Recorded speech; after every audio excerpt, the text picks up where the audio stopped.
Personal brand or business brand? What should you be working on first? This has been a bit of a recurring theme over the past few weeks, and I'm going to dive deep into which one is first.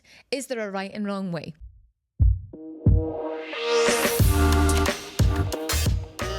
I'm Kelly Lundberg and welcome to the Kelly Lundberg podcast. In this episode, I wanted to do a solo episode.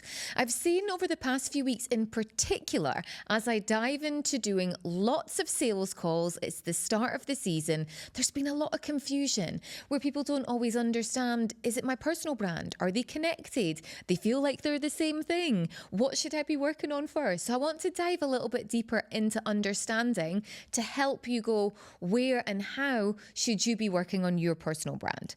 So let's unpack this. Personal brand versus business brand.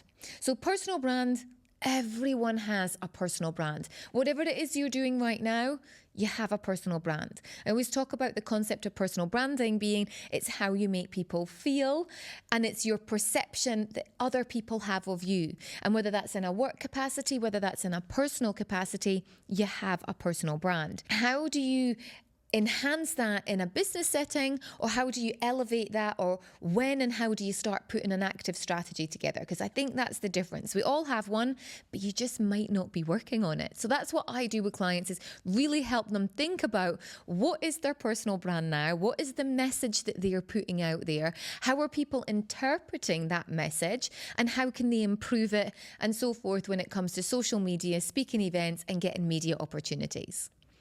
So the very first time I realized that there was a massive difference between my business brand and my personal brand was when I got invited to host an event at Harvey Nichols. So many years ago, when I was a celebrity stylist, working with luxury brands was up there as the best of the things to do. And when they asked me to come and host this event, they said to me, can you send me your marketing collateral? Can you send me pictures? Can you send me your bio? Can you send me your logo? Of course, I had all of that. So I sent them everything, and the marketing department contacted me a day or so later saying, I'm afraid we can't use this. Now, my initial thoughts were, hang on a minute, is it not professional enough? Like, what's wrong with my business brand, my logo? And they'd said, no, I'm afraid we can only be seen to be working with an individual. We need your own logo. We need your own bio, not to do with a business. We can't be promoting other businesses within store. That was the aha moment. And ever since then, I've really noticed that whether it's a media publication, whether it's a collaboration, someone else to work with, there is a space between people wanting to work with people versus promoting someone else's business. So that's when I decided to make a distinctive difference between my personal brand, Kelly Lundberg Official, and at the time was Style Me Divine. It's now Brand You Creators, which is my personal branding agency. But at the time I had two, and they ran alongside each other. But the overarching umbrella is and always has been Kelly Lundberg. And as you sell businesses, start new businesses, evolve, that piece is always moving, and you may get rid of some of the things that are under the umbrella. So I go into this in much more detail in my book, De-Seed the Lemon. But the next aspect is the authenticity factor. So a personal brand is often perceived as being more authentic, more relatable, and allows people to engage in a more deeper level. And I think more than that, it also kind of humanizes your brand as well, especially if you're a coach, if you're a designer, if you're something that you're selling your services, your personal brand is so important. But I'd still say, even if you run an e-commerce business, personal stories still resonate with other people. Why should someone be buying into you and learning trust and having something from you? People want to know the story behind the story, or the story behind the business. That's where the humanizing piece comes in. So I always think that's a really important aspect, that even if you're starting a business, there's still a personal piece. If you're looking at some point that you want to raise capital or raise funding, you need to have some personal brand asset, some ROI and depth behind why someone would want to invest in you and your big idea. A quick story. A few years ago, my husband was, and I think this kind of highlights this piece when you're talking about something independent or someone that's selling a product or service. A few years ago, my husband was actually upgrading our bedding while he was living in Scotland. And how I would describe him as a very considered, analytical shopper, and pretty much everything he buys is from Instagram. He was really clear. He loves supporting Scottish, British businesses. And he came across this brand called Bedfolk.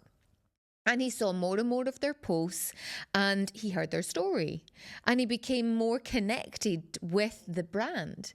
And he said to me, I remember really clearly, he said, you can have a look online at the bedding on one of our long distance trips. But he said, no, we're definitely buying it from here.